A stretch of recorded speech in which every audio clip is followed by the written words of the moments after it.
Some folks say the hardest thing about getting old is watching everyone you love leave this world before you do. For 73-year-old Hank Tolliver, alone in his mountain cave with winter closing in, that loneliness has become his final companion. 30 years of trapping in the Sierra Nevada have worn him down to bone and gristle. His hands shake, his heart skips beats, and he's made peace with dying alone when the snow melts. Then one bitter night, a starving grizzly stumbles into his firelight.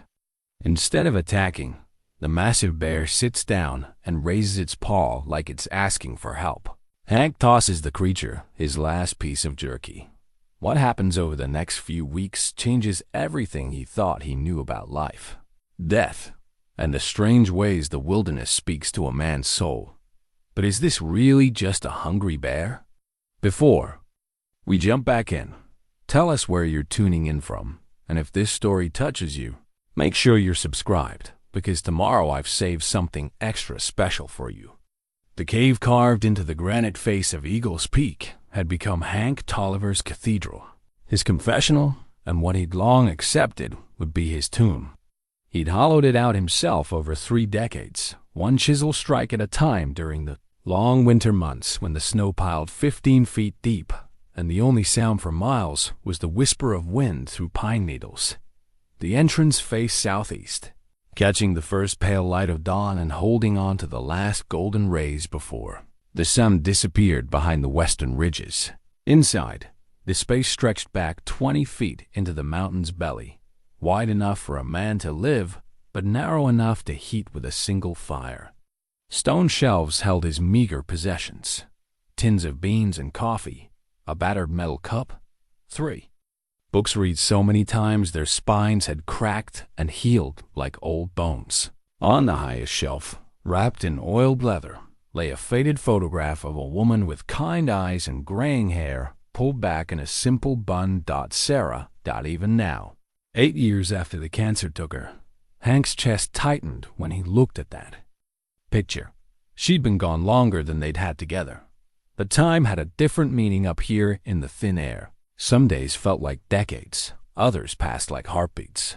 The mountain had taught him that grief, like weather, moved in patterns, sometimes gentle as morning mist, sometimes violent as a summer thunderstorm. He'd met Sarah in the valley town of Cedar Falls during his last supply run of 1,962.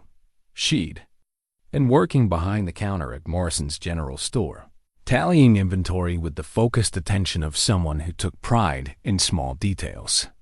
When Hank approached with his list: salt, flour, ammunition, lamp oil, she'd looked up with eyes the color of sage and asked if he lived up in the high country. Most of the year, he'd answered, suddenly conscious of his rough appearance and the scent of wood smoke that clung to his clothes. Must get lonely, she'd said, not with pity, but with genuine curiosity. Sometimes, the honesty surprised him. He hadn't meant to say it. She'd smiled then, an expression that warmed him more than any campfire. Well, if you ever need company for conversation, I work here most days except Sundays. That conversation stretched into weekly visits whenever he came down for supplies. Sarah would save him coffee in a thermos, and they'd sit on the store's front porch, talking about books, weather, the way the light changed with the seasons. She'd grown up in the valley, but dreamed of seeing the high peaks. He'd grown up in Chicago, but found peace only in the wilderness. They were opposites who fit together like 2 pieces of a puzzle. Neither had known was incomplete. They married in the spring of 1964, Sarah wearing her mother's simple dress and Hank in the only suit he owned. The ceremony took place in the small church at the center of town, with half the population of Cedar Falls in attendance.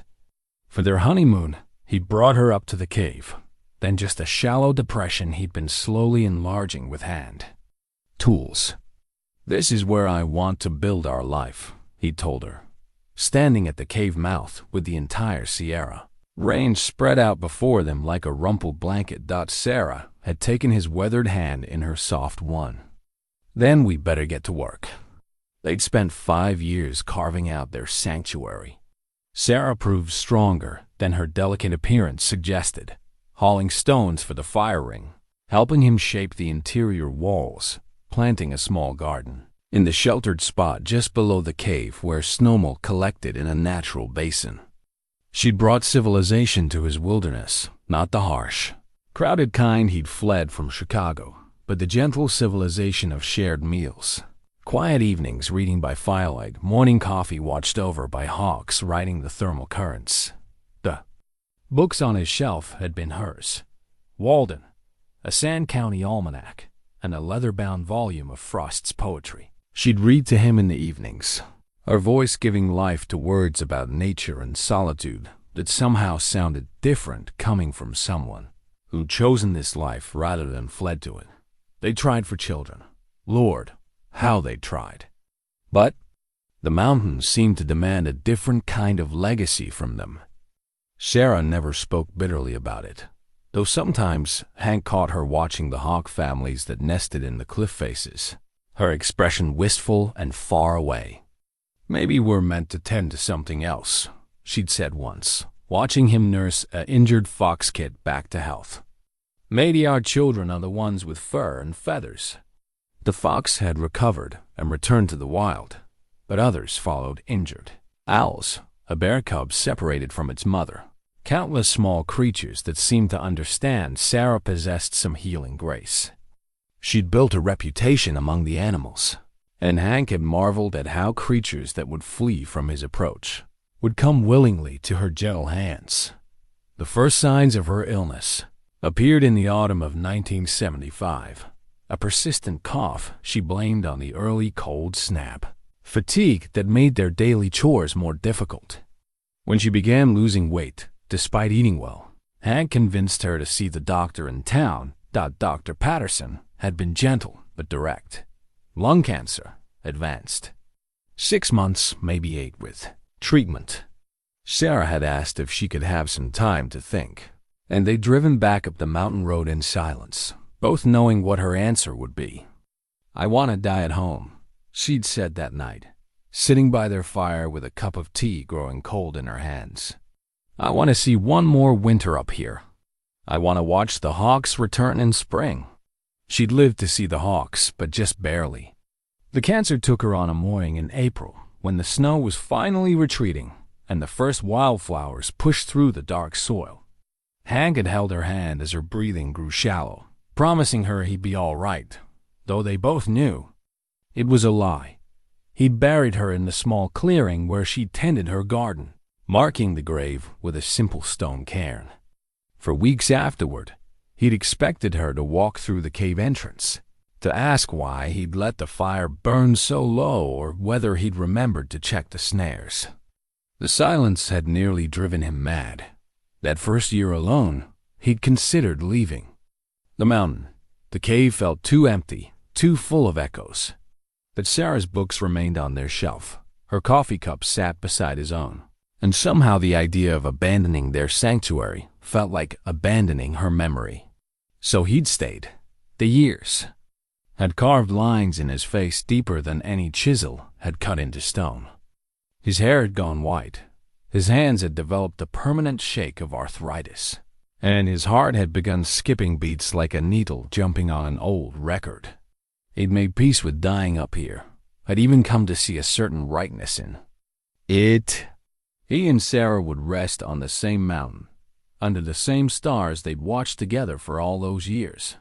Around his neck, hidden beneath his wool shirt, hung Sarah's wedding ring on a simple chain. He'd tried once to bury it with her, but at the last moment couldn't bring himself to let go. The gold band had worn smooth from decades of her wearing it, and now it warmed against his chest like a small sun, a reminder that some kinds of love survive even death. The photograph on the shelf showed Sarah at 42, just 2 years before the cancer. She'd been helping him repair the cave's entrance after a rock slide, her hair tied back with a strip of leather, her face flushed with exertion and accomplishment. Hank had surprised her with his old camera, catching her in a moment of pure joy. In the picture, she was laughing at something he'd said, one hand raised to tuck a loose strand of hair behind her ear. It was how he wanted to remember her, not the frail woman who'd faded away in his arms, but the strong partner who'd helped him build this life stone by stone. Every morning for 8 years, Hank had woken to the sight of that photograph. Every evening, he'd wished it good night. On the hardest days, when his chest pain was sharp and his breathing labored, he'd wondered if this would be the night he joined her. Part of him hoped so. The cave had everything he needed to see another winter through, assuming his heart kept beating. Dried meat hung from the ceiling beams, protected by cheesecloth from mice. Root vegetables filled a cool storage pit he dug into the cave floor.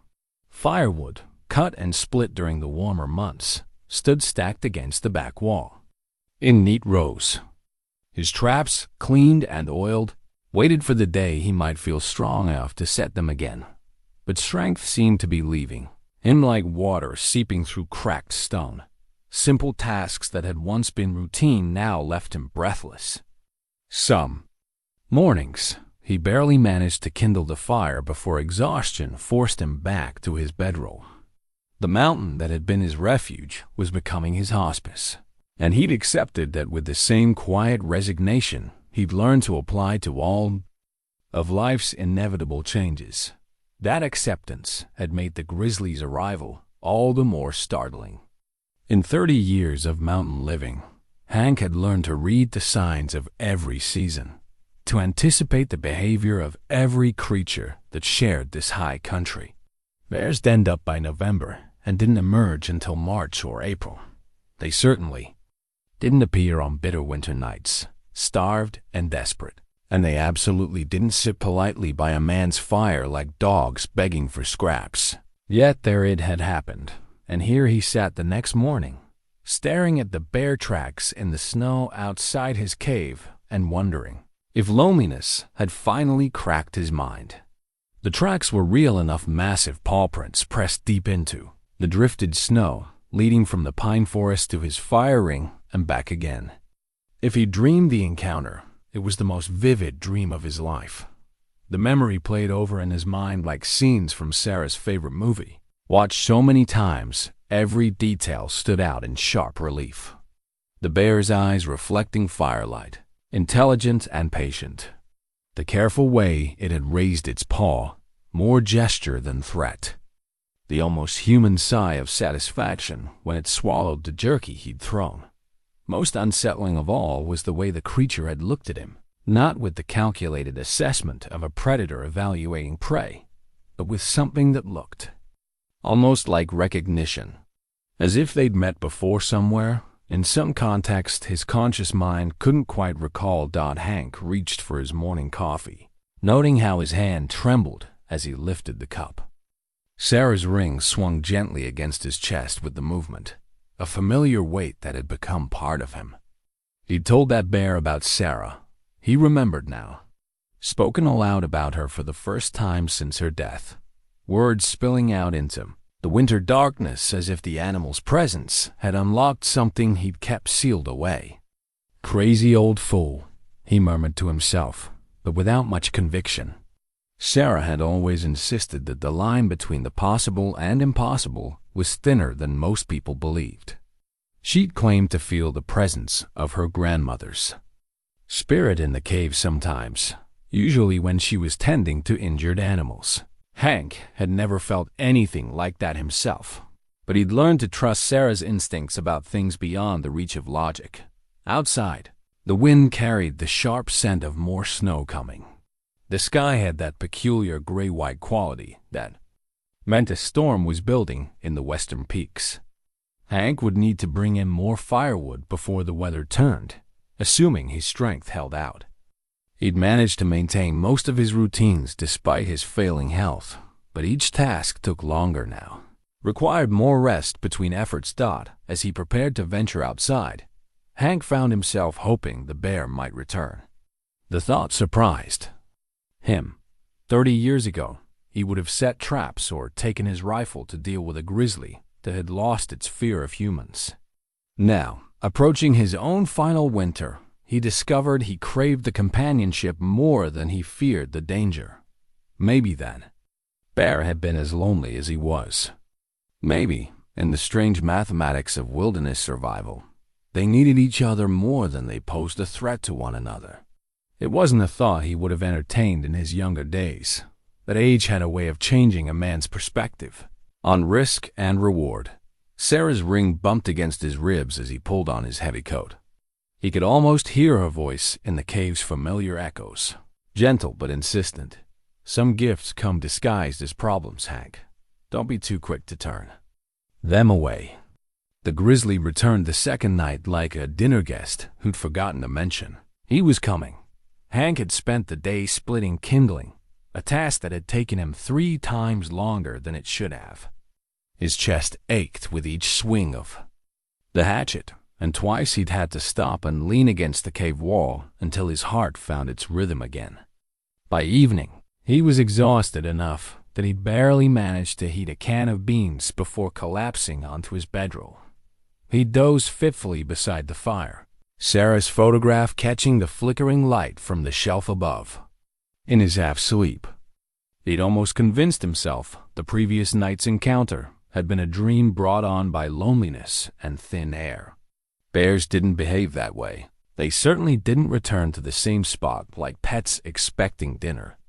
The soft padding of massive paws on snow brought him fully awake. There it sat, just beyond the fire's circle of light, as patient as a congregation waiting for Sunday service to begin.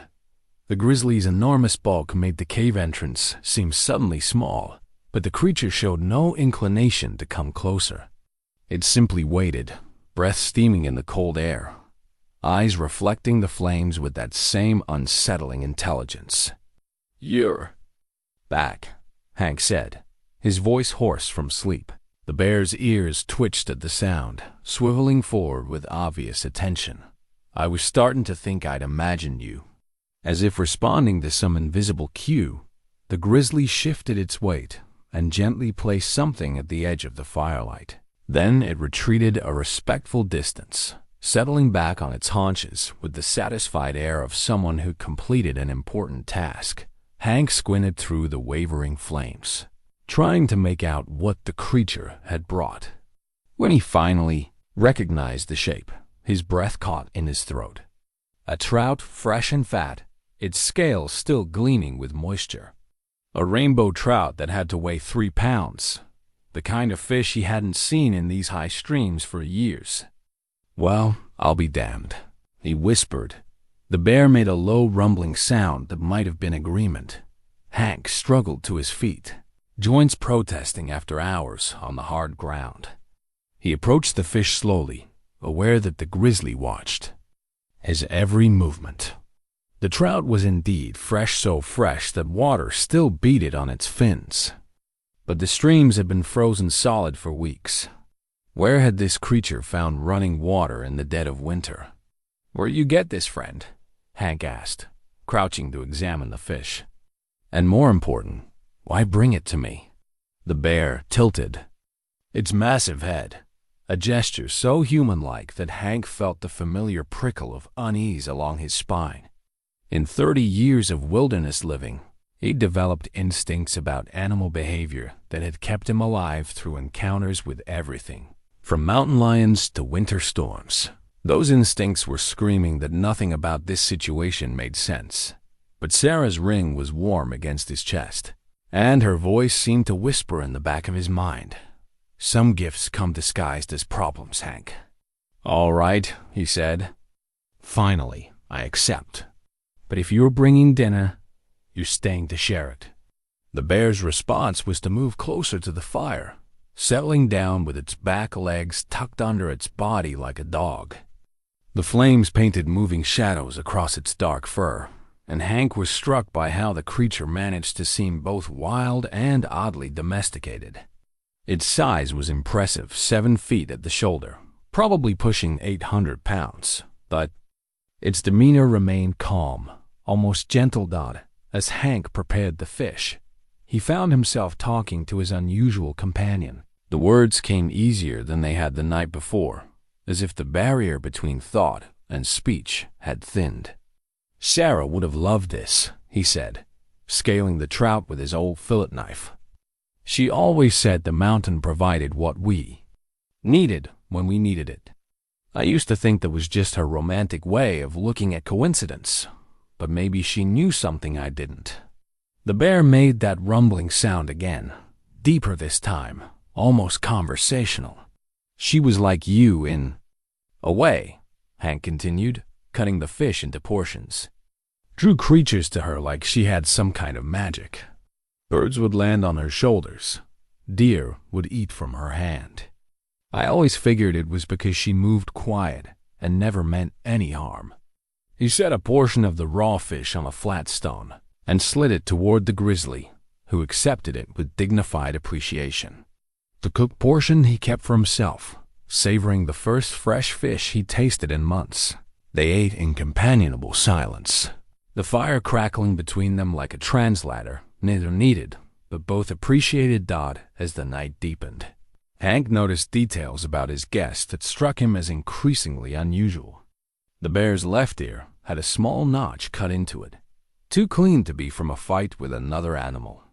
Around its thick neck, barely visible through the dense fur, was what looked like a thin line of different coloration, as if something had once been worn there. You've been around people before, haven't you? Hank asked quietly. That notch in your ear, that mark around your neck. Someone put their hands on you when you were smaller. The grizzly's eyes met his across the fire, and for a moment Hank felt as if he was looking at something far older and more complex than simple animal intelligence. There was recognition there, and something that looked like gratitude, but underneath lay a sadness so profound it made his chest tight. What happened to them? He whispered. The people who marked you? The bear's only answer was to move closer, until it lay just at the edge of the fire's warmth. Close enough that Hank could have reached out and touched the coarse fur, though he didn't dare. Instead, he added another log to the flames and settled back against his bedroll. I lost someone too, he said into the darkness. Sarah, 8 years ago this spring. Cancer took her, slow and mean. I buried her up in the clearing where she used to tend her garden. Sometimes I still catch myself saving things to tell her, forgetting for a minute that she's not coming back. The grizzly made a sound that was almost a whimper, low and mournful. Its massive head drooped until its chin nearly touched the ground, and Hank felt a shock of recognition. He'd seen that exact posture in his own reflection, the weight of grief made visible. You understand, don't you? He asked. You know what it means to lose someone you can't live without. As if in response, the bear lifted its enormous paw and placed it gently on the stone beside Hank's hand. Not touching, but close enough that he could feel the warmth radiating from the dark pads. The gesture was so deliberate, so unmistakably communicative that Hank's breath caught in his throat. He reached out slowly, covering the bear's paw with his weathered hand. The fur was coarser than he'd expected, but warm and somehow comforting. The grizzly made no move to withdraw, simply allowed the contact like an old friend offering wordless support. They stayed that way for what felt like hours, man and beast, sharing the weight of loss across the space between species. Eventually, the fire burned low and Hank's eyes grew heavy. When he next opened them, dawn was painting the eastern peaks pink, and the bear was gone. But the memory of that gentle touch remained, along with something Hank hadn't felt in 8 years, the sense that he wasn't entirely alone in the world. Outside the cave, fresh tracks in the snow led away toward the deeper forest, but they were different from the night before. These prints showed claw marks that looked almost like letters scratched into the frozen ground. Hank knelt beside them, tracing the shapes. With his finger, wondering if his aging eyes were playing tricks on him, the marks looked like they spelled something. A single word, written in a language of claw and snow that his rational mind rejected, but his heart somehow understood. Help. Hank sat back on his heels, staring at the impossible message. A bear couldn't write, couldn't form human words, couldn't even understand the concept of written communication. Yet there it was, clear as his own handwriting, scratched into the snow with deliberate precision. "What kind of help?" he whispered to the empty forest. "What do you need from an old man who can barely help himself?" The wind through the pines carried no answer, but as Hank rose stiffly to his feet, he noticed something glinting in the snow near the strange tracks. He bent and picked up a small object that made his hands tremble, not from the cold or his condition, but from the impossibility of what he held: a collar. Old leather, cracked and weathered, with a simple metal buckle green with age. The kind of collar a person might put on a dog or, in years past, on a tame bear kept as a pet or circus animal. Hidden beneath the bear's thick winter fur, this collar would have been invisible unless someone knew to look for it. But now it lay in his palm like evidence of a mystery he was only beginning to understand. Somewhere in the forest, his impossible visitor was watching, waiting to see what the old mountain man would make of this revelation. And for the first time in 8 years, Hank Tolliver had a reason to stay, alive long enough to find out. The collar changed everything and nothing at the same time. For 3 days after finding it, Hank carried the weathered leather in his coat pocket, taking it out periodically to study the worn buckle and faded stitching. The metal showed signs of having been polished once, carefully maintained by hands that valued what it represented. But time and mountain weather had reduced it to a simple artifact of some forgotten bond between human and animal. The bear continued its nightly visits with the reliability of a scheduled train. Each evening, as shadows lengthened across the snow and the first stars appeared over the eastern peaks, the massive grizzly would emerge from the tree line and settle beside Hank's fire. Sometimes it brought gifts, another fish, a handful of late berries preserved by the cold, once a piece of honeycomb that must have taken considerable effort to retrieve from a winter-dormant hive. On the fourth night, Hank decided to test a theory that had been growing in his mind like a seed in fertile ground. "I've got something that belongs to you," he said as the bear took its usual position by the flames. The creature's ears pricked forward with obvious interest. Its dark eyes followed Hank's movements as he reached into his pocket and withdrew the collar. The moment the leather appeared, the grizzly went absolutely still, not with threat, but with the focused attention of someone seeing a treasured photograph after years of separation. "This is yours, isn't it?" Hank held the collar up where the firelight caught the metal buckle. "You wore this when you were smaller, when someone cared enough to put it on you and keep it clean." The bear made a soft sound, almost a whimper, and lowered its massive head. The gesture was so clearly an invitation that Hank found himself moving forward despite every survival instinct screaming warnings. He approached slowly, the collar stretched between his hands until he knelt beside. The grizzly's enormous bulk dot up close. The animal's size was overwhelming. Its shoulders stood higher than Hank's waist, and each breath moved enough air to disturb the fire's flames. But the bear remained perfectly still as Hank's weathered fingers found the thin line around its neck where the collar had once rested. The fur there was lighter, permanently pressed flat by years of wearing the leather band. "Easy now," Hank murmured, working to fasten the collar around the thick neck. The leather had stretched with age, but it still fit snug enough to stay in place, but loose enough to allow comfort. When the buckle clicked shut, the bear lifted its head and looked directly into Hank's eyes. What he saw there nearly stopped his heart. Intelligence, certainly, but more than that, recognition, gratitude, and something that looked remarkably like relief. As if wearing the collar again had restored some essential part of its identity that had been missing. "Who put this on you?" "The first time?" Hank asked softly. "Who loved you enough to treat you like family?" The bear's only answer was to move closer until its warm bulk pressed gently against Hank's side. The contact should have terrified him. 800 pounds. A predator with claws longer than his fingers and jaws capable of crushing bone. Instead, he felt safer than he had in years, as if he'd found a guardian rather than befriended a threat. They sat together in comfortable silence, sharing the fire's warmth and the vast quiet of the mountain night. Eventually, Hank's old bones demanded the softness of his bedroll, and he reluctantly pulled away from the bear's reassuring presence. "I suppose you'll be gone come morning," he said, settling onto his sleeping furs. "That seems to be your pattern." But when dawn broke over the eastern peaks, painting the snowfields gold and rose, the grizzly remained.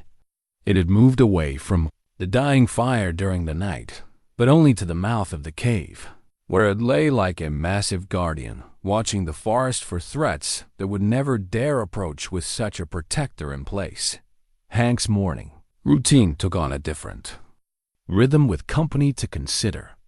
He heated extra coffee, though the bear showed no interest in the bitter brew. He shared his breakfast of oatmeal and dried fruit, finding the creature had a particular fondness for the apple pieces Sarah had dried and stored in mason jars.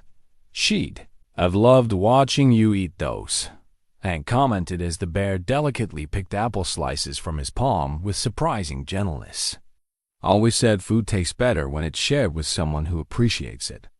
The bear's rumbling response sounded almost like agreement.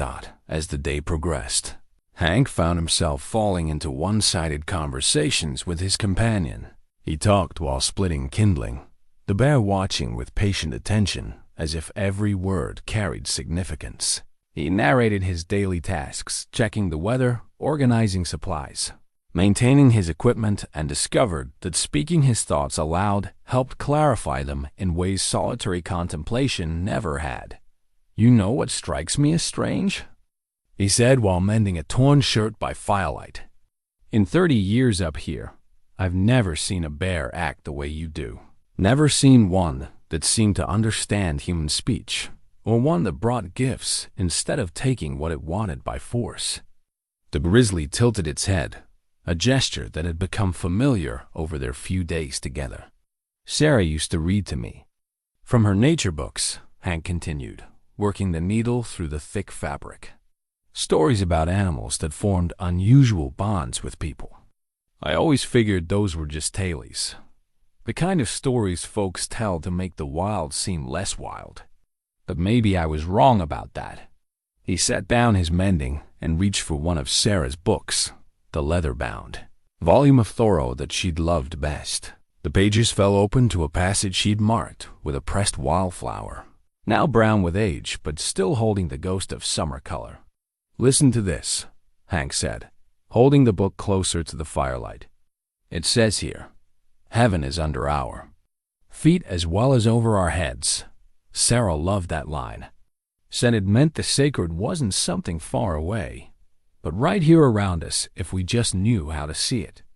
The bear made that rumbling sound again, and Hank found himself wondering if the creature understood more than just the tone of his voice.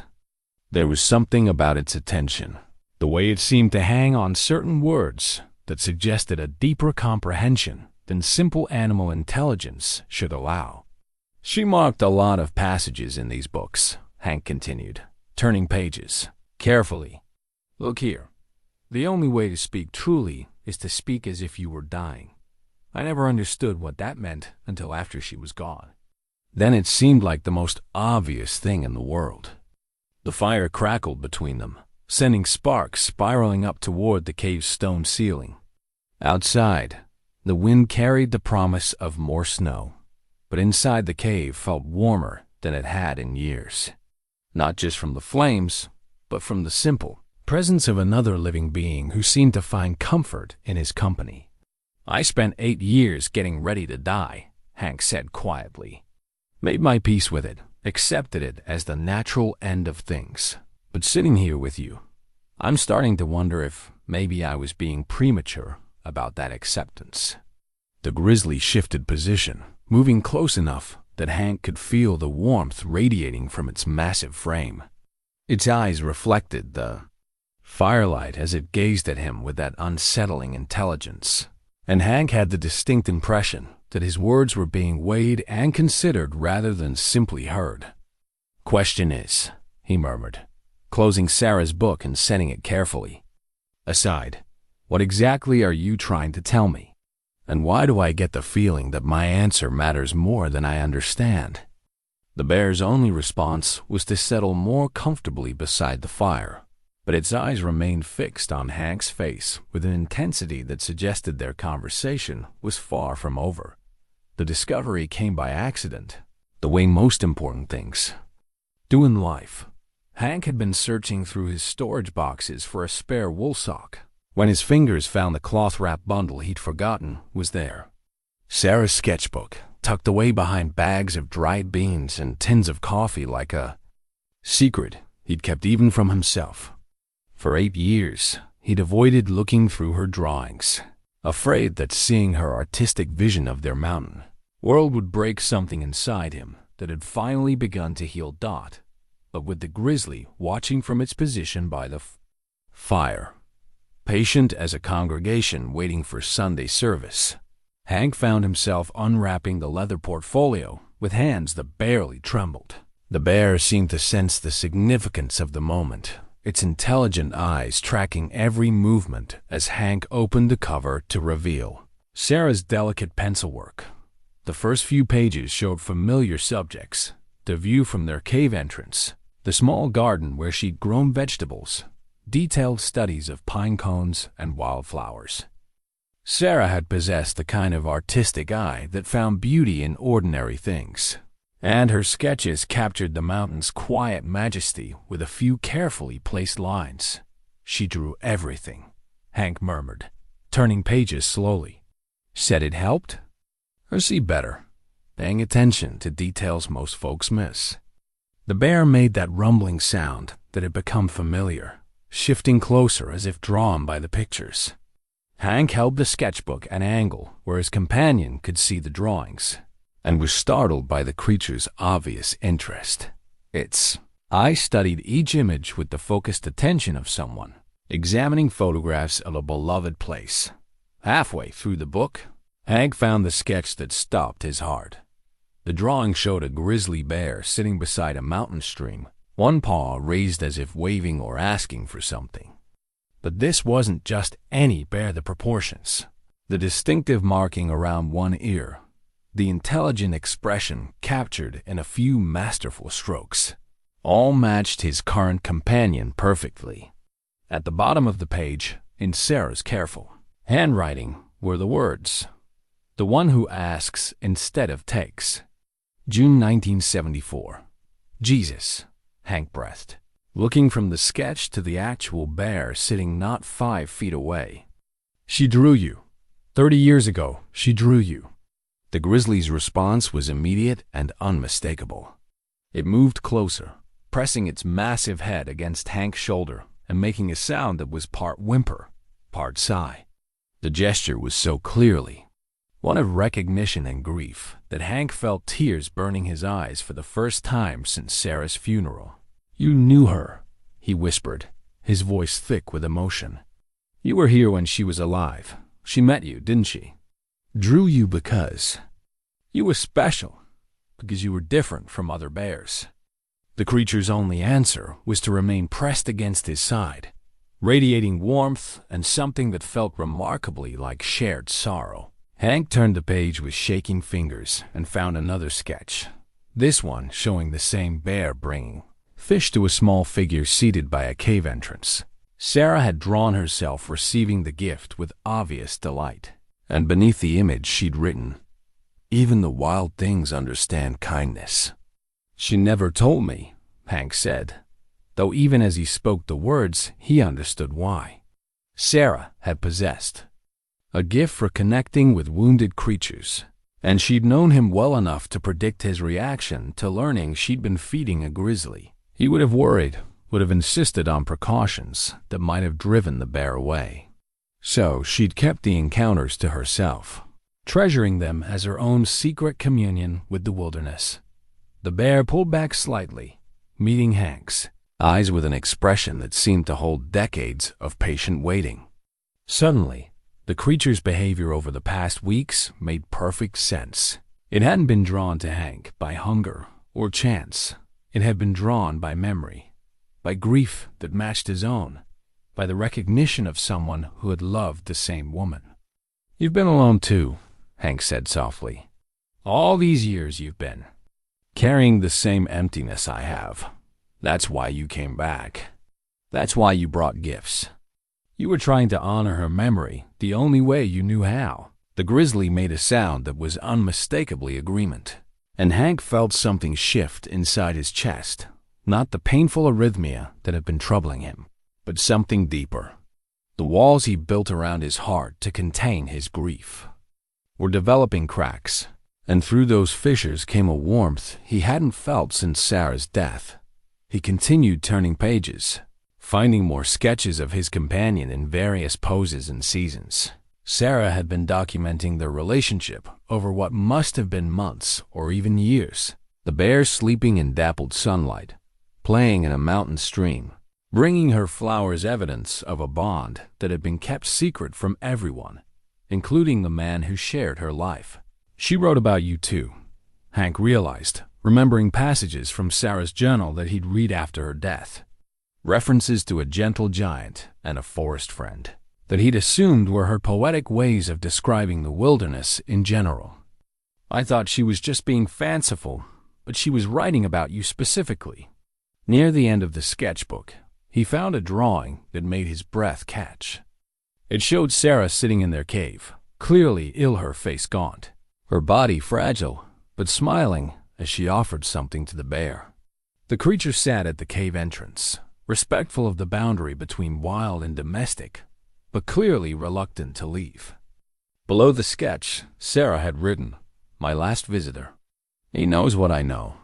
"You were here when she was dying," Hank whispered. "You came to say goodbye."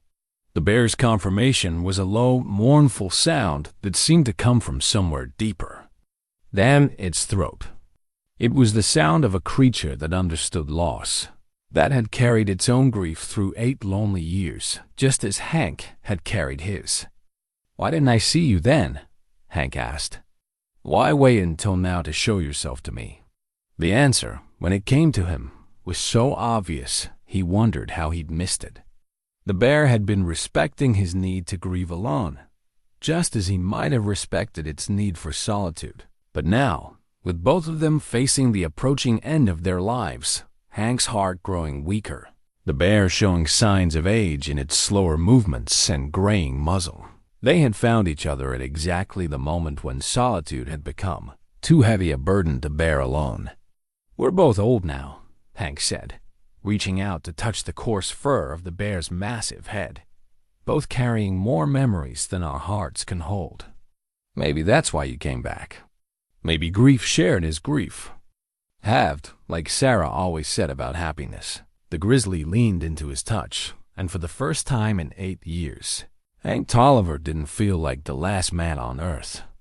Sarah's ring warmed against his chest, but instead of the cold comfort of memory, it now felt like a bridge connecting him to something larger than his own sorrow, a web of love and loss that included not just humans, but all the creatures who understood what it meant to care for someone beyond themselves.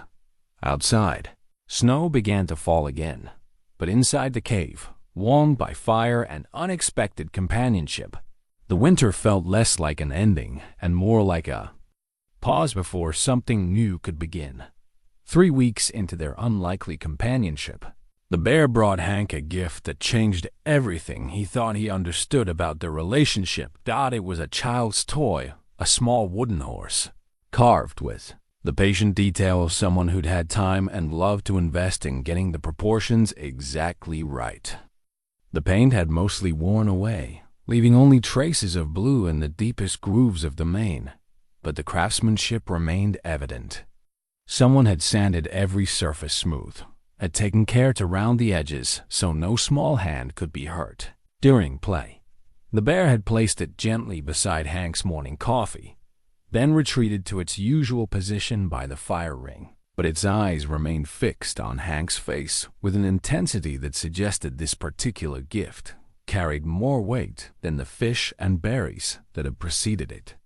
"Where did you find this, friend?" Hank asked, turning the toy horse over in his. weathered hands. The wood was dry but not rotted, suggesting it hadn't been exposed to the elements for too long. This was someone's treasure, a child's favorite by the look of how well it's been handled. The bear made that rumbling sound that had become familiar, but this time there was an urgency to it that raised the hair on the back of Hank's neck. The creature stood and moved toward the cave entrance, then looked back at him expectantly. "You want me to follow you?" Hank realized. "This toy, it's not just a gift, it's a message." The grizzly's response was to take several steps away from the cave, then pause and look back again. The meaning was unmistakable. "Come with me. There's something you need to see." Hank's first instinct was to refuse. His chest had been tight all morning, his heart stuttering in rhythms that reminded him how fragile his grip on life had become. A trek through the mountain snow, following a bear to some unknown destination, was the kind of risk a sensible man his age wouldn't consider. But the toy horse sat warm in his palm, and something about its presence demanded action rather than caution. Whoever had owned this had been small, vulnerable, dependent on the adults in their life for protection and care. If that protection had failed, if some tragedy had befallen the child in these mountains, then the very least Hank could do was learn the truth. "All right," he said finally, struggling to his feet. "But we go slow. These old bones don't move like they used to." The bear's patience proved infinite. It led Hank through the forest at a pace that accommodated his labored breathing and frequent need to rest. They followed game trails that wound between massive pines, the snow crunching underfoot with the particular sound that meant more was coming. The sky had that heavy gray quality that Hank had learned to read like a newspaper storm building in the west, probably arriving by nightfall. As they climbed higher into the backcountry, Hank found himself thinking about the children he and Sarah had never had. They'd tried for years, had even discussed adoption during the early days of their marriage. But mountain life was hard enough for two healthy adults. Adding a child to the isolation and dangers of their chosen existence had seemed like an invitation to heartbreak. Now, following a grizzly bear through snow that was knee-deep in places, Hank wondered if they'd been right to deny themselves that particular joy. Sarah had possessed such a gift with wounded creatures. Perhaps she would have been just as gifted with a wounded child who needed the kind of healing that only unconditional love could provide. The bear stopped suddenly, its massive head swinging toward a cluster of boulders that formed a natural shelter among the trees. At first, Hank saw nothing unusual about the formation, but as his eyes adjusted to the shadows, he made out the remnants of human habitation, a few rotted timbers that might once have been roof beams, the blackened stones of a fire ring, the geometric lines that only human hands create. "Someone lived here," he said, approaching the ruins carefully. "Recent enough that there's still wood."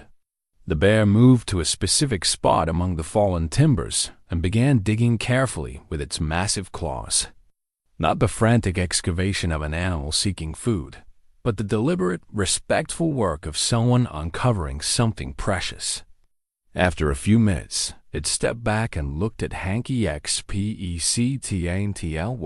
In the shallow depression the bear had created, something glinted in the filtered sunlight.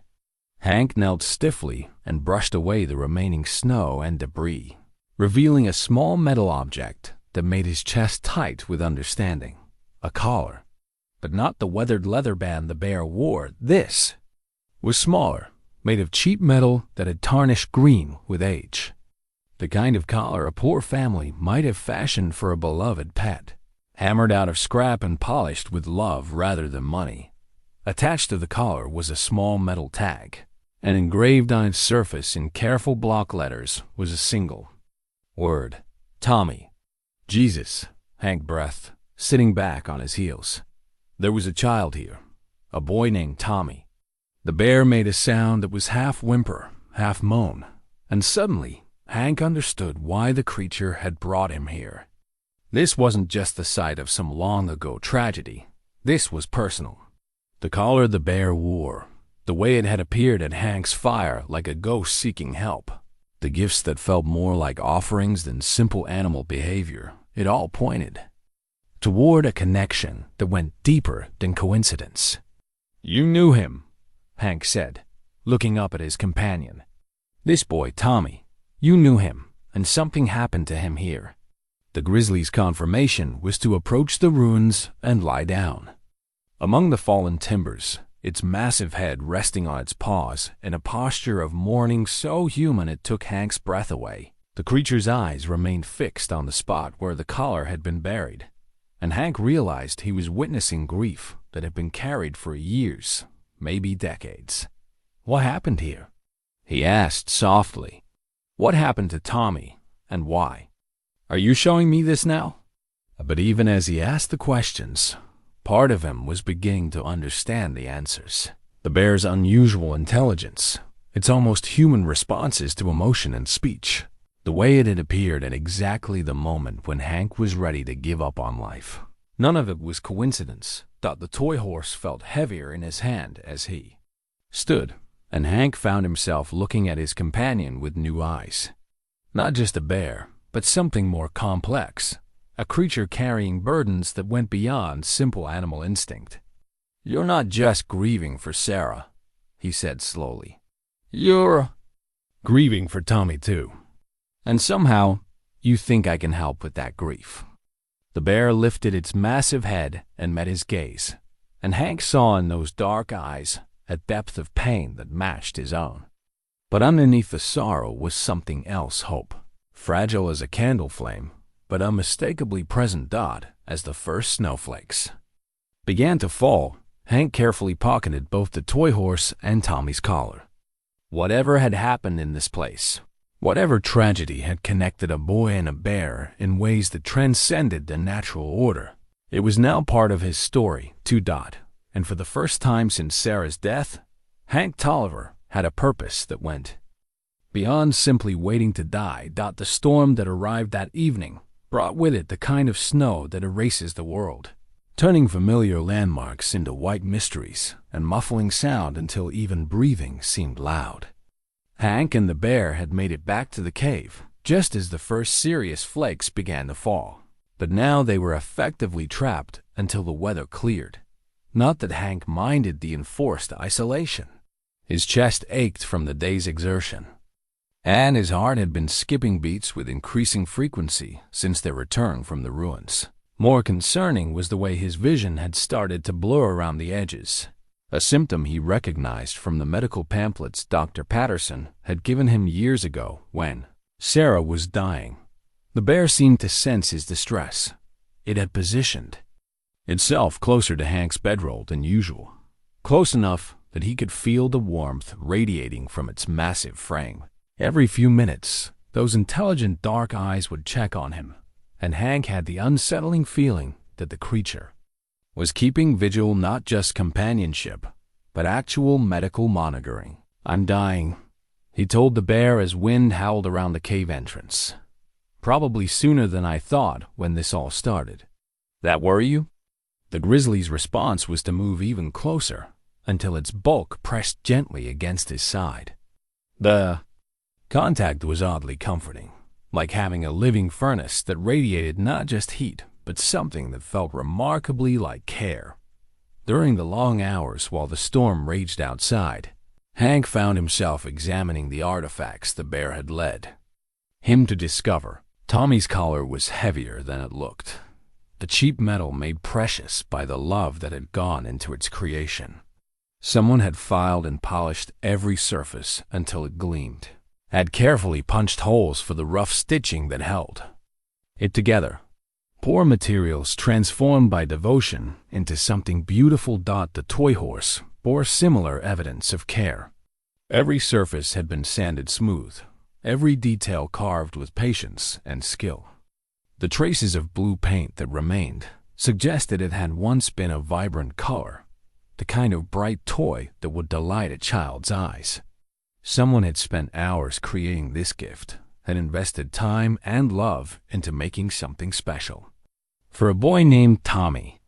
"Tell me about him," Hank said to the bear as he traced the worn grooves of the horse's mane. "Tell me about Tommy." What followed was the strangest conversation of Hank's life.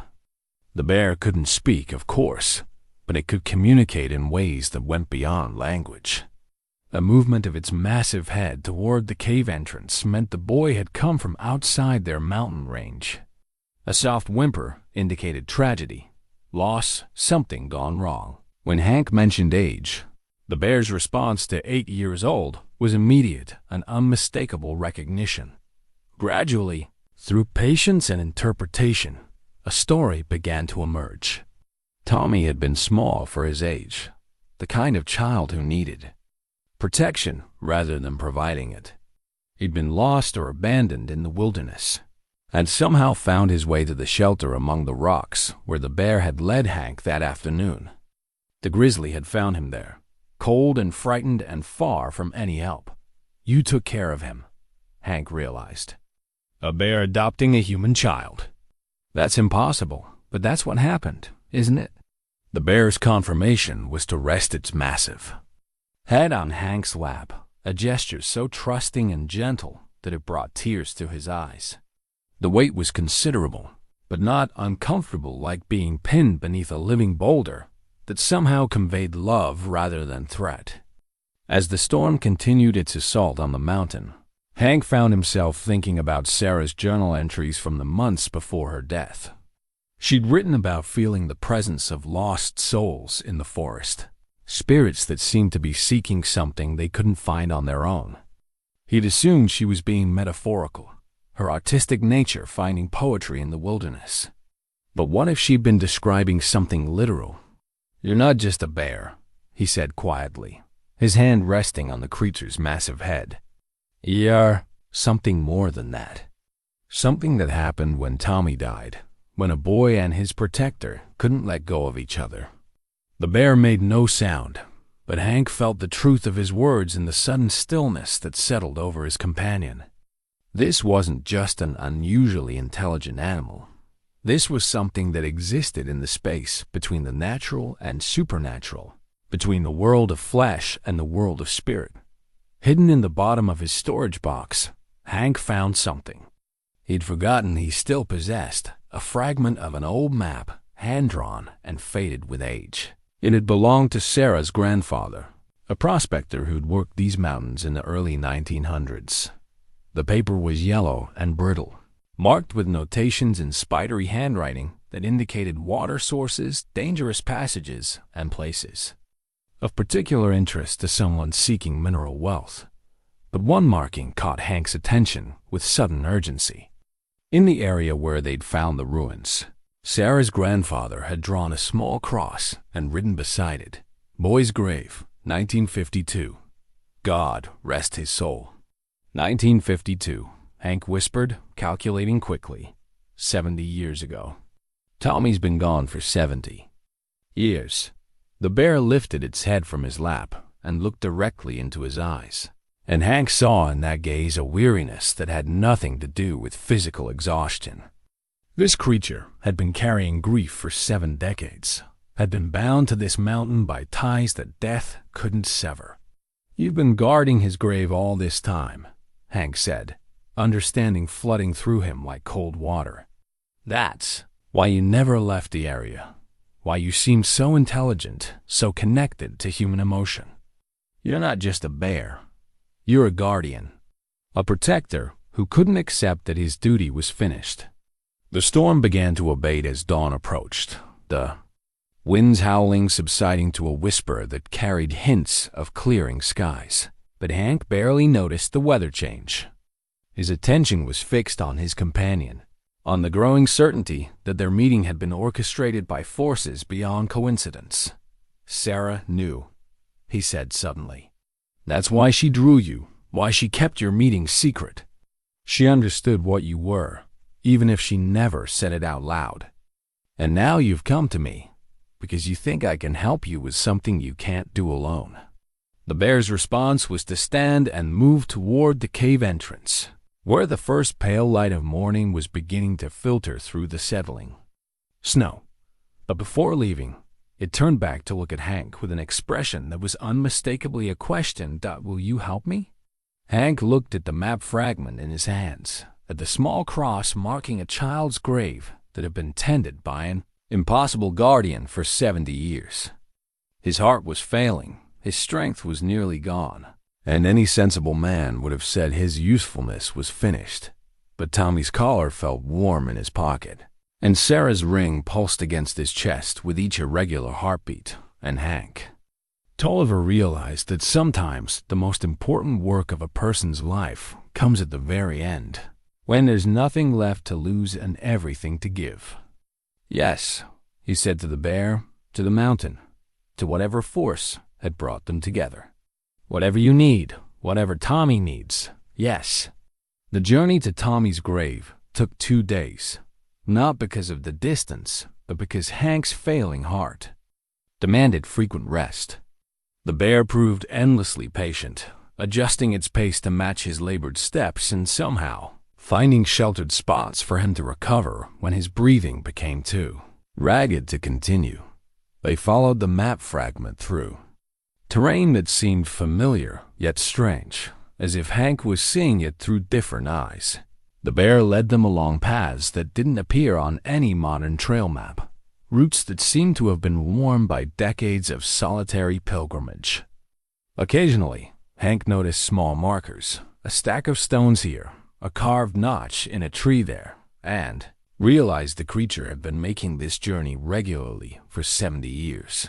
On the second afternoon, they crested a ridge and looked down into a hidden valley that took Hank's breath away. Sheltered by towering peaks on 3 sides, the depression held a natural meadow where wildflowers bloomed despite the late season. A small stream wound through the grass, its water so clear he could see every pebble on the bottom. At the meadow's heart, beneath a single enormous pine, stood a small cairn of carefully stacked stones. There, Hank whispered, knowing without being told that they'd reached their destination. The bear made a sound that was part whimper, part relief, and began the careful descent into the valley. As they drew closer to the gravesite, Hank noticed details that spoke of decades of devoted care. The stones of the cairn had been arranged with mathematical precision, each one carefully selected and placed. Wildflowers had been planted in a perfect circle around the marker, varieties that bloomed at different times to ensure constant color throughout the growing season. Something had been tending this grave with the devotion of a loving parent. But as they reached the pine tree shadow, Hank saw something that stopped him cold. Partially hidden beneath the lowest branches, so weathered it was almost invisible, lay a small skeleton. Human, child-sized, still wearing the rotted remnants of clothes that had once been blue. Jesus Christ, Hank breathed, sinking to his knees beside the pitiful remains. Tommy. The bear moved to lie beside the skeleton, its massive bulk somehow managing to seem protective rather than threatening. Up close, Hank could see that the bones had been carefully arranged, positioned with the kind of respect that spoke of someone who understood the dignity owed to the dead. A parent might have arranged a sleeping child just so, with hands folded peacefully and head resting on what had once been a small pack or pillow. But there was something else, something that made Hank's rational mind rebel, even as his heart began to understand. Around the child's neck, green with age but still intact, hung a locket. And when Hank opened it with trembling fingers, he found 2 photographs that told a story more impossible than anything he'd imagined. The first photo showed a family mother, father, and a small boy with serious eyes and a gap-toothed smile. They stood before a cabin that looked remarkably like the ruins the bear had shown him, back when those timbers had been new and the roof had kept out the rain. The boy wore the same blue shirt whose remnants now clung to his small bones. Second photograph made Hank's world tilt on its axis. It showed the same boy, but older, maybe 10 or 11, standing beside a full-grown grizzly bear, not just near the bear, but with his arm draped across its neck in a gesture of absolute trust and affection. The bear wore a collar that Hank recognized as the one currently around his companion's neck. At the bottom of the photograph, in a child's careful handwriting, were the words, "Me and Bear, best friends forever." "This is impossible," Hank whispered, looking from the photograph to the skeleton to the living bear that watched him with patient eyes. "A child can't survive alone in the wilderness for years. A grizzly can't adopt a human boy and keep him alive." But the evidence lay before him, impossible to deny. Tommy hadn't died immediately after being lost or abandoned. Somehow, he'd survived long enough to grow from the 8-year-old in the family photo to the older child pictured with the bear. He'd lived in that mountain shelter, protected and provided for by a creature that had defied every law of nature to become his guardian. "You saved him," Hank said to the bear, understanding flooding through him like sunrise. "When his family died or abandoned him, when he had no one else, you became his family. You kept him alive for years." The bear's response was a sound so mournful it seemed to come from the earth itself. The creature moved closer to the small skeleton, nuzzling the bones with a gentleness that spoke of memories too precious to abandon. But there was more to discover. Searching through the remains of Tommy's belongings, Hank found a small journal, wrapped in oilcloth. The leather cover had protected most of the pages from decay, and the boy's handwriting, growing more confident over time, told the story that the photographs had only hinted at. Day 47 since Mama and Papa got sick. Bear brought me fish again. I think he knows I can't catch them myself. Day 102. Bear let me sleep against him last night when it got real cold. He's warm like a big furry stove. Day 340, I made Bear. Collar out of the leather from Papa's old belt. He sat real still while I put it on. I think he likes it. Entry after entry, spanning what appeared to be several years, documenting an impossible relationship between a lost child and his unlikely protector. Tommy had learned to gather berries, to find edible roots, to prepare the fish and small game that the bear provided.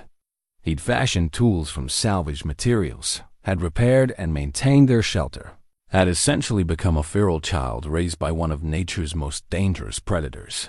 The final entries grew shorter, more labored, as if writing had become difficult. Don't feel good today. Bear won't leave my side. Bear brought me flowers, pretty yellow ones. Wish I could tell him thank you better. Getting hard to write. Bear knows something's wrong. He keeps bringing me things, trying to help. Love you, Bear. The journal ended there, but Hank could piece together what had happened next. Tommy had died illness, injury, or simply the accumulated toll of years in the wilderness, and his impossible guardian had arranged his remains with the care of a grieving parent. Then the bear had built the cairn, had planted the flowers, had begun a 70-year vigil that spoke of love deeper than species, stronger than death. "You've been alone all this time," Hank said softly, tears running freely down his weathered cheeks. "Guarding his body, tending his grave, carrying the grief of losing your boy." The bear lifted its massive head and looked directly into Hank's eyes, and what he saw there nearly stopped his heart. This wasn't just a bear anymore. Hadn't been just a bear since the day it had chosen to protect a lost child instead of walking away. Somehow, in ways that science couldn't explain and logic couldn't accept, the love between Tommy and his guardian had changed them both. The boy's spirit had become part of the bear, just as the bear's devotion had become part of the boy. "You're both here," Hank whispered, understanding finally dawning. Tommy's spirit and the bear's love all mixed up together into something new. Something that couldn't let go, couldn't move on, couldn't accept that the story was finished. Thus, the creature's confirmation was to place one enormous paw on Hank's hand, the touch gentle as a child's kiss. In that contact, Hank felt not just the bear's grief, but Tommy's confusion, a child's spirit that didn't understand why he couldn't wake up, couldn't play anymore, couldn't thank his protector for all the years of devotion. "He's trapped," Hank said, the full magnitude of the situation crashing over him like a mountain avalanche. "Tommy's spirit is trapped here, bound to the bear that loved him too much to let him go. And you've both been stuck in this limbo for 70 years, unable to live and unable to die." The bear made a sound that was unmistakably agreement, and Hank realized that his own death had been forestalled for a reason that had nothing to do with medical miracles or stubborn will. He'd been kept alive to witness this, to understand it, and somehow to help two lost souls find the peace that had eluded them for 7 decades.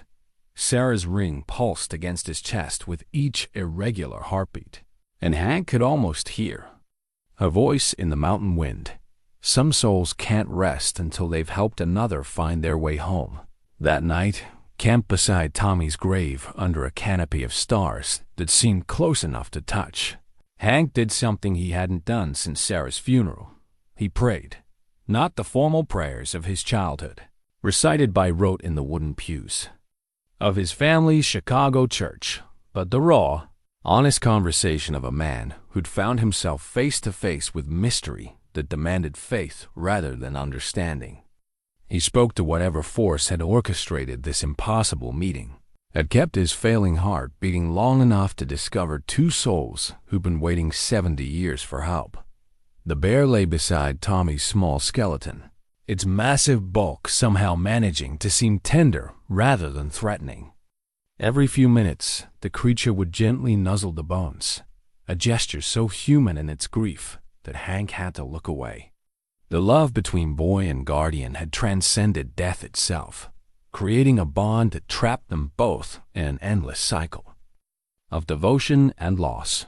From his pack, Hank withdrew the one book he'd brought on this journey, Sarah's worn copy of the Bible that had belonged to her grandmother. The leather binding was soft with age, the pages marked with pressed flowers and underlined passages that spoke of comfort, hope, and the promise of reunion beyond the grave. Sarah had turned to this book during her final months, finding in its pages something that medical science couldn't provide. "She used to read to me from this," Hank told the bear, opening the Bible to one of Sarah's favorite passages. Said, it helped her understand that love doesn't end when breathing stops, that some connections are stronger than death itself. He read aloud by the light of his small campfire, his voice carrying across the hidden valley like a prayer made audible. Psalms about green pastures and still waters, verses about the valley of the shadow of death and the fear that need not accompany it. As he read, the bear's attention never wavered, those intelligent eyes fixed on his face as if every word carried weight beyond its simple meaning. "Listen to this one," Hank said, finding a passage that Sarah had marked with particular care. It says, "For everything there is a season and a time to every purpose under heaven. A time to be born and a time to die. A time to plant and a time to pluck up that which is planted." The bear made a soft sound that might have been agreement or might have been sorrow. It was becoming harder to tell the difference. "She believed that," Hank continued, closing the book but keeping his finger marking the place. "Believed there was a proper time for everything, including letting go. Said the hardest part about loving someone was knowing when to hold on and when to set them free." As if summoned by his words, a change began to occur in the air around them. The temperature didn't drop, but something shifted. The quality of light, perhaps, or the way sound carried in the thin mountain air. Hank felt the hair on his arms rise, not with fear, but with the recognition that they were no longer alone in any simple sense. The bear's behavior changed too. It lifted its massive head and looked not at Hank or the fire, but at something just beyond the edge of visibility. Its ears swiveled forward with the focused attention of a creature hearing sounds that human senses couldn't detect. When it made a sound, low rumbling, almost conversational, Hank had the unsettling feeling that it was responding to someone. "Tommy?" Hank whispered, looking around the campsite without seeing anything unusual. "Are you here, son?" The answer came not as words, but as a sudden warmth that seemed to emanate from the small skeleton beside the fire. Not the heat of flame or fever, but the gentle warmth of a child climbing into a parent's lap for comfort. The sensation lasted. Only moments, but it left Hank with the absolute certainty that they were being watched, listened to, perhaps even evaluated by a presence that existed in the spaces between the visible and invisible worlds. "I think he's been trying to tell you something," Hank said to the bear. "All these years, Tommy's been trying to explain that it's okay to let go. That holding on to him isn't protecting him, it's trapping him." The bear's response was immediate and heartbreaking. It moved closer to the skeleton, curling its massive body around the small bones in a gesture of such desperate protection that Hank felt tears burning his eyes. This creature had spent 7 decades as a guardian, and the thought of abandoning its duty, even to grant peace to the soul it loved, went against every instinct it possessed. "I know," Hank said softly. "I know what it feels like to want to hold on forever. When Sarah was dying, I would have made any bargain, paid any price to keep her with me just one more day. But she helped me understand that sometimes the most loving thing you can do is let someone go." He opened the Bible again, finding another passage that Sarah had marked. This one was from Ecclesiastes, verses about love being stronger than death, but also about the proper time for all things to reach their conclusion. "She made me promise," Hank continued, his voice thick with memory, "that I wouldn't try to follow her right away. Said I still had work to do in this world, even if I couldn't see what it was yet.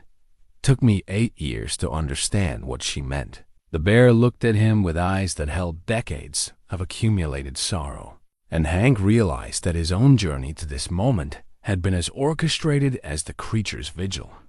Sarah's death, his retreat to the mountains, the slow deterioration of his health, all of it had been preparation for this night.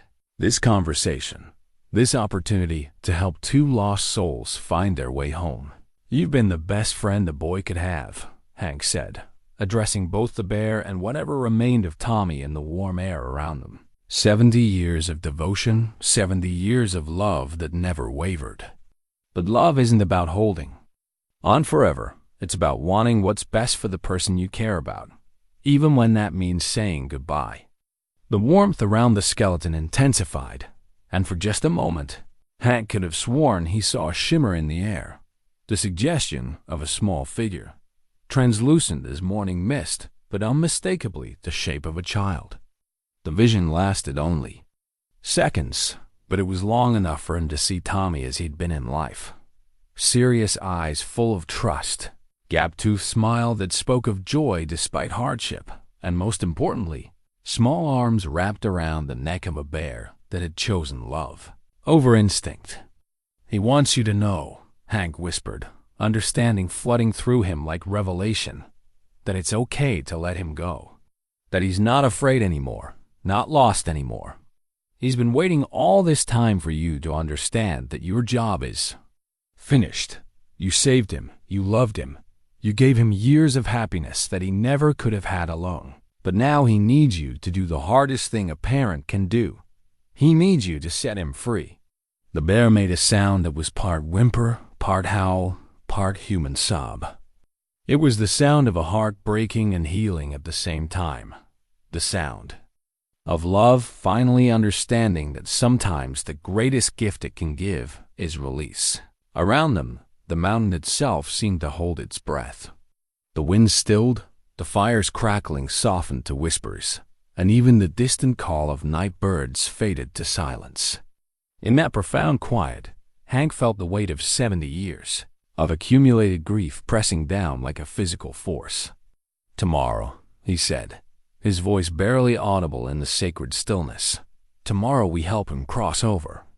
We say the goodbye that should have been said 70 years ago, and we trust that love strong enough to transcend death is also strong enough to transcend separation." The bear's only response was to rest its massive head beside Tommy's skull.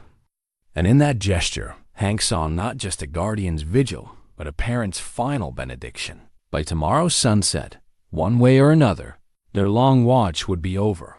Sarah's Bible felt warm in his hands, and her ring pulsed against his chest with each irregular heartbeat. Whatever strength remained in his failing body, whatever purpose, had kept him alive through years of waiting to die. It had all been leading to this moment. Tomorrow, he would help facilitate the most important goodbye of his life, not his own departure from the world, but a child's journey home.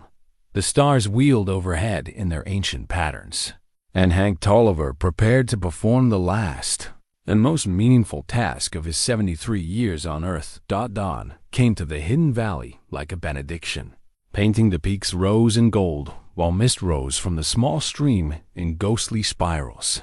Hank woke to find the bear exactly where he'd left it the night before, curled protectively around Tommy's skeleton, massive head resting beside the small skull with infinite gentleness. But something had changed during the night. The air itself felt different, charged with the kind of expectancy that comes before significant weather or momentous events. The quality of light seemed softer, more forgiving, as if the harsh realities of the physical world were beginning to give way to something more merciful. Hank's hands shook as he kindled a fire, not from his usual morning arthritis, but from the magnitude of what lay ahead. In his coat pocket, he carried the tools for this final task: Sarah's Bible, Tommy's collar, the toy horse that had started this impossible journey. Simple objects that had somehow become instruments of grace, keys to unlocking a door that had been sealed for 70 years. "It's time," he said to the bear, his voice carrying across the meadow with surprising strength. The grizzly lifted its head slowly, and Hank saw in those dark eyes the same mixture of determination and terror that he'd seen in Sarah's face during her final days. The creature knew what was coming, understood that this morning would mark the end of the longest vigil in the history of devotion. But knowing didn't make the prospect any less terrifying. From among his supplies, Hank withdrew something he'd crafted during the sleepless hours before dawn, a simple cross made from 2 branches of mountain pine, bound together with strips of leather cut from his own belt. The wood was rough, unmarked by any tool save his pocket knife, but it had been made with the same love that had once shaped Tommy's toy horse. "Every soul deserves to be honored," he said, working the cross into the soft earth at the head of Tommy's grave. "Every life deserves to be remembered and blessed, no matter how it ended." The bear watched his movements with the intensity of a congregation following a minister's hands during communion. When Hank opened Sarah's Bible and began searching for the right passage, the creature moved closer, close enough that its warm breath stirred the pages. "Here," Hank said, finding the verses that Sarah had marked with a pressed violet from their mountain garden. "From the Gospel of John, let not your heart be troubled. Ye believe in God, believe also in me. In my Father's house are many mansions. If it were not so, I would have told you. I go to prepare a place for you." As he read, the warmth that had touched them the previous night returned, stronger now and more focused. It seemed to emanate not just from Tommy's remains, but from the very air around them, as if the boundary between the world of the living and whatever lay beyond was growing thin as morning mist. "And if I go and prepare a place for you," Hank continued, his voice growing stronger with each word, "I will come again and receive you unto myself. That where I am, there the may be also." The bear made a sound that was part recognition, part surrender. It stood slowly, its enormous frame casting a shadow over the small grave, and for the first time since Hank had known it, the creature began to remove its collar. The action was deliberate, almost ceremonial, as if it understood that some symbols must be abandoned before new understanding can take their place. But as the leather band came free, something extraordinary began to happen. The bear's form started to shimmer like heat waves rising from summer pavement, and through that shimmer Hank caught glimpses of something impossible: 2 figures instead of one. overlapping like double-exposed photographs. The bear was still. There, solid and real, but sharing the same space, was the translucent figure of a child. Tommy as he'd been in life's serious eyes, gap-toothed smile, wearing the blue shirt that now lay in tatters around his bones. The boy's spirit had been there all along, Hank realized, not separate from the bear, but somehow merged with it. Two souls bound together by love strong enough to defy death itself. "Tommy," Hank whispered, seeing the child clearly for the first time. "You're really here." The boy's spirit nodded, and when he spoke, his voice came not as sound, but as words that formed directly in Hank's mind. "I've been trying to tell Bear it's okay to let me go, but he loves me too much to listen." The bear, now clearly visible as both creature and guardian spirit, made a sound of such profound grief that it seemed to echo off the surrounding peaks. 70 years of protection, 70 years of devotion. And now it was being asked to perform the one act that went against every instinct it possessed. "Love means wanting what's best for someone," Hank said gently, addressing both parts of the impossible being before him, even when what's best means saying goodbye. The wooden cross at the head of the grave began to glow with soft, warm light, not the harsh glare of electricity, but the gentle radiance of candle flame or starshine. And in that light, other figures began to appear, translucent as Tommy Budd, unmistakably present. A woman with kind eyes and graying hair, reaching out her hand with a smile that spoke of eternal patience. "Sarah," Hank breathed, his heart stopping for a moment before resuming its irregular rhythm. She nodded to him across the space between worlds, then turned her attention to the boy whose spirit stood trembling between earth and sky, caught between his guardian's love and his own need for rest. The light that emanated from the wooden cross grew brighter, not harsh but encompassing, like standing inside the heart of a star. Within that radiance, more figures began to materialize, translucent shapes that Hank recognized from the photograph in Tommy's locket. A man and woman, both young, both reaching toward the boy with expressions of infinite longing and joy. Tommy's parents come to collect the child they'd lost 70 years ago to sickness and mountain hardship. The woman wore a dress that might once have been the same blue as Tommy's shirt, and the man's eyes held the same serious depth that had marked his son's face. "Mama? Papa?" Tommy's spirit voice carried wonder and disbelief in equal measure. His mother stepped forward, her translucent hand extended in invitation. "We've been waiting, sweetheart. We've been waiting so long to take you home." But Tommy didn't move toward his parents. Instead, he turned to the bear that had been his protector, his family, his entire world for the years after his biological family had died.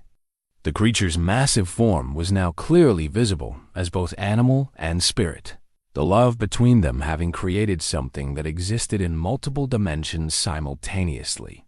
"I can't leave Bear," Tommy said, his child's voice carrying the weight of absolute loyalty. "He saved me. He took care of me. He's been alone all this time because of me." The bear made a sound that was part whimper, part roar, and Hank understood that this was the heart of their trapped existence. Tommy couldn't move on because he wouldn't abandon his guardian, and the bear couldn't release Tommy because its love was too protective, too fierce to accept that sometimes the greatest act of love is letting go. Sarah stepped closer to the bear, her presence bringing with it the scent of wildflowers and mountain pine. When she spoke, her voice carried the same gentle authority that Hank remembered from their years together, the tone she'd used when coaxing injured animals to accept help. "Love doesn't end when we say goodbye," she told the great creature, her translucent hand reaching toward its massive head. "Love transforms. It becomes something that connects us across any distance, any separation. Tommy will carry your love with him wherever he goes, and you'll carry his gratitude. But he needs to go now. He needs to rest." The bear's anguish was palpable, a grief so profound it seemed to make the very air tremble. But slowly, with the painful deliberation of someone making an impossible choice, the creature began to change. The overlap between bear and spirit began to separate, revealing what Hank now understood had always been there. Two distinct beings whose love had bound them together beyond the natural order. The bear was indeed a bear, massive and wild and magnificent. But the guardian spirit was something else entirely, the essence of protection itself, love made manifest, devotion given form. For 70 years, they had existed as one entity, but now they were gently, painfully, lovingly coming apart. "You have to let him go," Hank said to the guardian spirit, his voice thick with emotion. "You've protected him for 70 years. You've loved him beyond death itself. But now he needs you to do the hardest thing a parent can do. You need to trust that he'll be safe without you." The guardian spirit looked at Tommy with eyes that held 7 decades of accumulated tenderness, then slowly, deliberately, began to fade. As it did, the bear, the actual bear that had chosen love over instinct so many years ago, stepped back, releasing its grip on the impossible bond that had defined its existence. "Thank you," Tommy whispered, and this time his voice carried sound as well as meaning. "Thank you for everything, Bear. Thank you for saving me, for loving me, for never giving up. I'll never forget you." The boy turned toward his parents, who waited with expressions of joy so profound it made Hank's chest tight with sympathetic emotion. But before he took that final step, Tommy looked back at Hank with gratitude that seemed to encompass all the loneliness, all the waiting, all the love that had brought them to this moment. "Tell him he can rest now," Tommy said. "Tell him his job is finished." And then, in a burst of light that seemed to come from everywhere and nowhere at once, Tommy ran toward his parents. They caught him in embraces that transcended physical form, holding him close as the three figures began to rise, becoming lighter, more translucent, until they were indistinguishable from the golden morning light itself. The last thing Hank saw was Tommy's gap-toothed smile, radiant with joy and peace, before the family disappeared entirely, leaving only the scent of wildflowers and the echo of a child's laughter carried on the mountain wind. The bear, just a bear now, but somehow complete in its simple animal nature, looked around the meadow as if seeing it for the first time in 70 years. The weight of impossible responsibility had lifted from its shoulders, and what remained was a creature that had loved deeply, served faithfully, and could finally rest in the knowledge that its duty was done. The wooden cross no longer glowed, but it remained standing at the head of Tommy's grave, marking not just where a child had died, but where love had proven stronger than death, where devotion had transcended the natural order, and where 3 lost souls had finally found their way home. Hank sank to his knees in the meadow grass, his heart hammering against his ribs with a rhythm that spoke of conclusions approaching. But for the first time in 8 years, that approaching end felt like completion rather than defeat. The journey back to Eagle's Peak took 3 days, not because of distance, but because neither Hank nor the bear seemed in any hurry to leave the sacred space where they'd witnessed the impossible. They moved slowly through the mountain landscape, 2 old souls who had shared something that words could never adequately describe. The bear was different now, still massive, still powerful, but somehow lighter. The weight of 70 years of supernatural responsibility had lifted from its shoulders, leaving behind a creature that moved with the natural grace of something that belonged entirely to the wilderness. It still accompanied Hank, but as a companion, rather than a guardian, walking beside him rather than leading or following. On the second night, camped beneath stars that seemed brighter than they had in years, Hank found himself speaking to the bear as he might have talked to an old friend after a funeral, quiet words about loss and relief, about the strange peace that comes when a long vigil finally ends. "You did good," he said, watching the creature settle beside their small fire. 70 years of love, 70 years of protection. That boy couldn't have asked for a better friend. The bear's response was a gentle rumble, content rather than mournful. For the first time since Hank had known it, the creature seemed at peace with itself, comfortable in its own skin, rather than carrying the weight of impossible duties. From the branch where Tommy had crossed over, Hank had cut himself a walking stick, not because he needed it for the journey, though his legs were unsteady and his heart continued its irregular rhythm, but because he wanted to carry something of that place with him. The wood was smooth mountain pine, naturally shaped by wind and weather into something that fit perfectly in his weathered hand. Each evening, he carved small details into the stick's surface, not artistic flourishes, but simple marks that would help him remember. A small cross to mark Tommy's resting place, a bear's paw print to honor his companion's devotion, Sarah's initials intertwined with his own, because some love stories deserve to be recorded in wood and memory. By the time they reached the familiar granite face of Eagle's Peak, Hank's walking stick had become a record of their journey, a testament, carved in living wood, to the truth that love can transform impossible situations into sacred ones. But standing at the entrance to his cave, looking out over the vista that had been his world for 30 years, Hank realized that something fundamental had changed. The cave no longer felt like a tomb he'd chosen for himself, no longer seemed like the proper place for a man to wait for death. It felt like what it had always been, a temporary shelter, a way station on a longer journey that wasn't finished. Yet inside, Sarah's photograph still sat on its shelf. But when Hank looked at it now, he saw not the memorial to a love that had ended, but evidence of a love that continued. Her smile seemed to approve of what he'd accomplished, seemed to say that his work in the world wasn't quite finished. He spent 2 days organizing his belongings, not with the methodical preparation of a man expecting to die, but with the practical efficiency of someone preparing to travel. Clothes that could be donated to folks in the valley who needed them more than he did. Tools that could find new purpose in younger hands. Books that deserved to be read by eyes that might see different. Truths in their familiar words.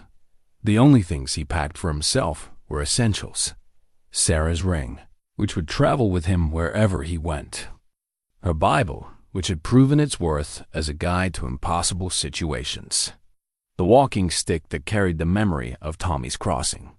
And one photograph, not the formal portrait of Sarah that had sat on his shelf, but a candid shot of both, of them together, laughing at some long-forgotten joke, their faces bright with the kind of happiness that comes from building a life with someone who understands your heart. On the third morning, he wrote letters, not the final messages of a man expecting to die, but the reconnecting words of someone who'd remembered that isolation, however peaceful, wasn't the only way to honor the dead to his nephew in Sacramento, whom he hadn't spoken to in 15 years. I've been thinking it's time I came down from the mountain for a while. Do you suppose you could use some help with that hardware store you wrote me about? To the pastor of the church in Cedar Falls, where he and Sarah had been married. I've got a story to tell about love and faith and the kinds of miracles that happen when we're brave enough to help each other. Might be worth sharing with folks who are carrying grief they think is too heavy to bear. To Dr. Patterson's replacement at the Valley Clinic. I know my heart's not going to last forever, but I think I've got some good time left in me.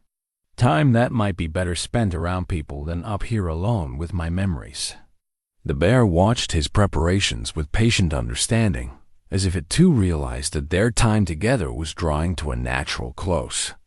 On the final morning, as Hank shouldered his pack and took a last look around the cave that had been his sanctuary, the creature approached and gently pressed its massive head against his chest, not in desperation or need, but in the kind of goodbye that acknowledges a job well done. You take care of yourself, Hank told it, scratching behind the ears that had heard 70 years of a child's secrets. Find yourself a nice den for the winter, maybe a mate come spring. You've earned some ordinary happiness. The bear's response was to walk with him as far as the tree line, then stop and watch as Hank made his way down the mountain path toward whatever remained of his life. When he turned for one final look, the creature was silhouetted against the morning sky. No longer a supernatural guardian, but simply a magnificent wild animal that had once performed the most extraordinary act of love in the history of the mountains. Hank's walking stick felt solid in his hand as he descended toward the valley, toward people and conversation and the possibility that an old man's story might bring comfort to other souls who thought they were beyond help. His heart still skipped beats, his legs still trembled with age and exertion, but he was no longer walking toward death. He was walking toward whatever came next, carrying with him the knowledge that love, real love, the kind that transforms and transcends and sometimes works miracles, never really ends. It just finds new ways to serve, new hearts to heal, new stories to begin behind him. The mountain held its peace, and somewhere in the high meadows, a small wooden cross marked the place where 3 lost souls had finally found their way home.